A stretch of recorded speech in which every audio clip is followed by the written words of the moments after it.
जी हाँ दोस्तों, कैसे हैं आप?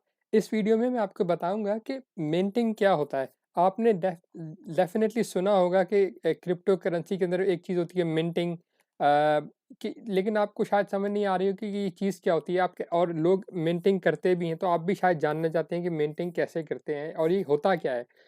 मैं इस वीडियो में आपको ये तो एग्ज़ैक्टली अभी नहीं बताऊँगा कि कैसे करते हैं, क्योंकि उसके लिए आपको डिफरेंट सिस्टम यूज़ करने पड़ते हैं और डिफरेंट सिस्टम में डिफरेंट तरीके से मेंटेन की जाती है, इसलिए मैं आपको सब सिस्टम ना तो अभी नहीं दिखा सकता। मैं आपको पहले इस वीडियो में सिर्फ जल्दी से सिर्फ आसान तरीके से समझाऊंगा कि मेंटेन क्या है। और यकीन करें, मुझे भी बड़ी मुश्किल से समझ आई, लेकिन जब समझ में आ गई है तो अब ये बहुत आसान हो गया है। और ये बहुत आसान चीज़ है। आपने देखा होगा कि हम आम जिंदगी के अंदर अ, ये सिक्के होते हैं हमारे पास, ठीक है? देखें, इंडियन रुपीज़ है, इसी तरह पाकिस्तानी सिक्के भी होते हैं। दुनिया की हर करेंसी के जहाँ पे नोट्स होते हैं, वहाँ पे ये सिक्के भी उनके चलते हैं। ये ब्रिटिश कॉइन है, अमेरिकन कॉइन्स हैं, इसी तरह डिफरेंट कंट्रीज़ के अपने-अपने सिक्के होते हैं। ये चाहे सिक्के हों या नोट्स हों, गवर्नमेंट क्या करती है, जब भी गवर्नमेंट को नई करेंसी मार्केट में फेंकनी होती है, लानी होती है, तो वो उसको क्रिएट करते हैं, ठीक है? वो ज़ाहिर है फैक्ट्री में बनती है, जहाँ पे नोट, ये ज़ाहिर है कहीं ना कहीं छपते हैं ना, किसी प्रेस में ये छपते हैं। इसी तरह ये जो सिक्के हैं, ये कहीं पर बाकायदा बनते हैं, ठीक है? तो ये जो जब बना लेते हैं, तो इसको मिंटिंग नहीं कहते, ये तो उसके बनाने का प्रोसेस है, ठीक है?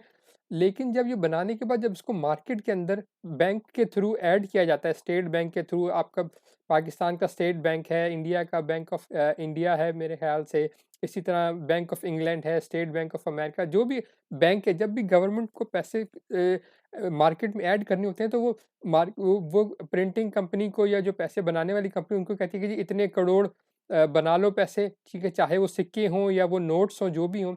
और जब वो बन जाते हैं, तो फिर वो बैंक को दे दिए जाते हैं, ताकि और फिर बैंक के थ्रू वो मार्केट में पैसा उसमें शामिल किया जाता है, करेंसी इकोनॉमी के अंदर। तो ये जो प्रोसेस है, जो शामिल करने का प्रोसेस, ठीक है? ये शामिल करने बनाने का नहीं, जो शामिल करने का प्रोसेस है मार्केट के अंदर मनी को, इसको मिंट करना कहते हैं, ठीक है? अगर आप पैसे को खाली बना के, आप यूँ समझें कि गवर्नमेंट पैसे को बना के घर में रख ले, या अपने पास रख ले, और उसको बैंक को नहीं दे मार्केट इकोनॉमी में शामिल करने के लिए, तो उसको मिंटिंग नहीं कहेंगे।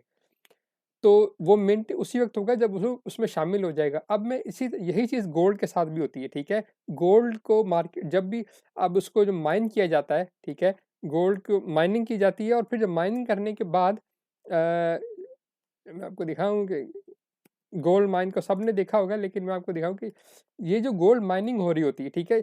माइन करने के बाद, जब जो गोल्ड जब प्रोसेस होने के बाद जब मार्केट में आता है, वो होता है, इसको कहते हैं मिंटिंग का प्रोसेस। उसको मिंट किया जाता है, ताकि वो इकोनॉमी में, गोल्ड इकोनॉमी में उसको वो उसमें शामिल हो जाए, ऐड हो जाए।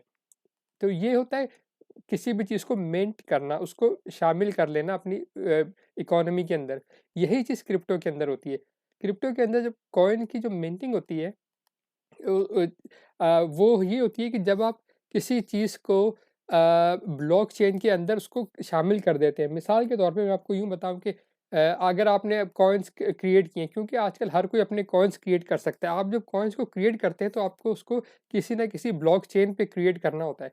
जब आप उसको ब्लॉकचेन पे क्रिएट करते हैं और लाइव करते हैं, जहाँ पर लोग उसको खरीद सकें, बेच सकें, सब कुछ कर सकें, तो इसका मतलब है, अब वो आपने उसको मिंट कर दिया है, यानी कि आपने अपने कॉइन्स हैं उसको ब्लॉकचेन का हिस्सा बना दिया है। ओके।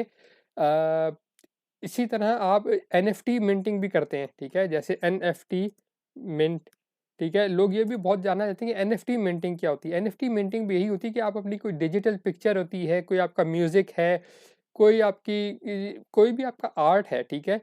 उस आर्ट को, ठीक है, जब तक जो आपके पास ये एक तस्वीर है, कुछ भी नहीं, एक फाइल है आपके कंप्यूटर पे, मोबाइल पे आपके सेव हुई है, कोई मसला नहीं है। लेकिन जब आप इसको मिंट करते हैं ब्लॉकचेन के ऊपर, यानी आप ब्लॉकचेन इथेरियम के ऊपर, या पॉलीगॉन पे, या किसी भी ब्लॉकचेन पे, आप उस पे जब उसको ब्लॉकचेन का हिस्सा बना देते हैं, तो इस प्रोसेस को मिंट कहते हैं। क्योंकि जब वो ब्लॉकचेन का हिस्सा बन जाता है, तो उसके बाद लोग उसको देख सकते हैं, लोग उसको खरीद सकते हैं, लोग उसको बेच सकते हैं। इस प्रोसेस को मिंट करते हैं, क्योंकि आपने एक चीज़ आपके पास पड़ी हुई थी, लेकिन अब आपने उसको पब्लिक के लिए खोल दिया है।